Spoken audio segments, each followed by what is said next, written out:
Hello students. तो हमारा काफ़ी टाइम बाद आना हुआ है और हम लेकर आए हैं पिछले 10 साल के जो भी क्वेश्चंस हैं फर्स्ट चैप्टर से रिलेटेड। बोर्ड में जितने भी क्वेश्चन आए हैं वो हम लेकर आए हैं। हम डिस्कस करने वाले हैं ये 2015 का क्वेश्चन है।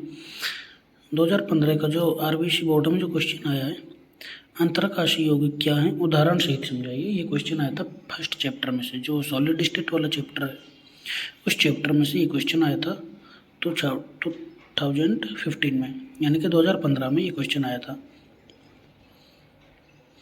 तो इसका ये आंसर है, जब कुछ अभिविकर्ण ठोस में बाहर से आ जाता तथा ठोस का घनत्व बढ़ जाता है। तो ये यहाँ पे हमने इसका आंसर लिखा हुआ है अपने तरीके से। जो ये क्वेश्चन आया था 2015 में फर्स्ट चैप्टर में से आया, पहले चैप्टर जो ठोस अवस्था वाला उसमें से ये क्वेश्चन आया था 2015 में, उसका ये आंसर। सारे स्टूडेंट्स पूछ करके आंसर को अच्छे से देख लेंगे।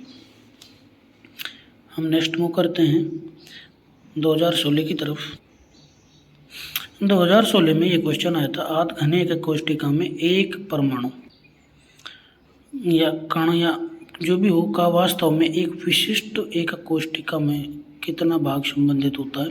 लेकिन आध घनी एक कोष्टिका, आध घनी होती सिंपल कोष्टिका होती है जिसमें सिर्फ कोनों पर अवयवी कण होते हैं, तो उसका हम आध घनी कोष्टिका, जो हमने अच्छे से डिटेल में पढ़ाया था। आध घनी एक कोष्टिका पढ़ाई थी जब, उसमें हमने बताया था कि 1/8 भाग होता है और एक कंप्लीट जो एक कोष्टिका उसको 1 मिलता है।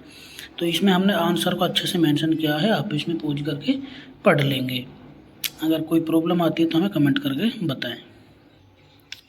एक दूसरा क्वेश्चन ये भी 2016 में ही आया था, AgBr में फ्रैंकल दोष किस आयन के कारण पाया जाता है। ये Ag+ छोटा जो आयन होता है उसके कारण पाया जाता है। हमने अच्छे से डिस्कस किया था फ्रैंकल दोष के टाइम पे। ये सारे एग्जाम्पल ये हमने जो इसके वहाँ पे लिए थे उनमें से एक एग्जाम्पल को इसने ले लिया AgBr। और AgBr में कौन सा आयन होता है, वो Ag+ आयन होता है जो फ्रैंकल दोष देता है। इसको हमने अच्छे से मेंशन किया है। Ag+ आयन के अंतराकाश में जाने से विस्थापित होने के कारण ये दोष दिखाई देता है। कौन सा, फ्रैंकल दोष दिखाई देता है। इस प्रकार ये 2016 में 2 क्वेश्चन आए थे एक नंबर के, और ये 17 के क्वेश्चन है जो हम डिस्कस आगे करने वाले हैं। एक नंबर के ये 2 क्वेश्चन 2017 में आए थे। तरंताक्ष क्रिस्टल के अक्षीय दूरी तथा अक्षीय कोणों का मान क्या होता है। तरंताक्ष होता है, इसमें तीनों जो भुजाएं होती हैं वो असमान की होती हैं, असमान होता है, और कोण भी इनके जो मध्य होता है वो असमान होता है। इसको हमने समझाया हुआ है यहाँ पे अच्छे से।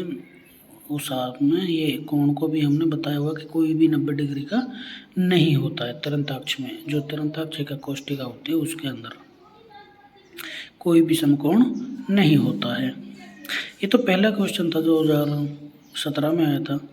दूसरा क्वेश्चन है, FCC में कितने चतुष्फल की रिक्तियाँ होती हैं। ये 8 होती हैं जो हमने पढ़ ली थी, और हमने अच्छे से चतुष्फल की रिक्तियों की संख्या 8 होती है। और ये चतुष्फल की रिक्तियाँ बनती है, जो एक सामान्य चतुष्फलक होता है उसके कोणों पर एक एक अवयव कण होता है, तो उसके कारण जो चतुष्फलक बनता है एक उसके मध्य में एक रिक्तिका बनती है। ये हमने निविड़ संकुलन में अच्छे से समझा था इस पॉइंट को भी, और हम आपको यहाँ बता रहे हैं निविड़ संकुलित संरचनाओं को। तो यहाँ पे मैं आशा करता हूँ ये दोनों क्वेश्चंस के आंसर आपको अच्छे से समझ में आएंगे। ये 2017 तक हमने मेंशन कर लिए हैं। अब 2017 से आगे 18 का और यहाँ 24 तक लेके आएंगे हम। आगे के पेज में आगे की क्लास में हम लेकर आएंगे।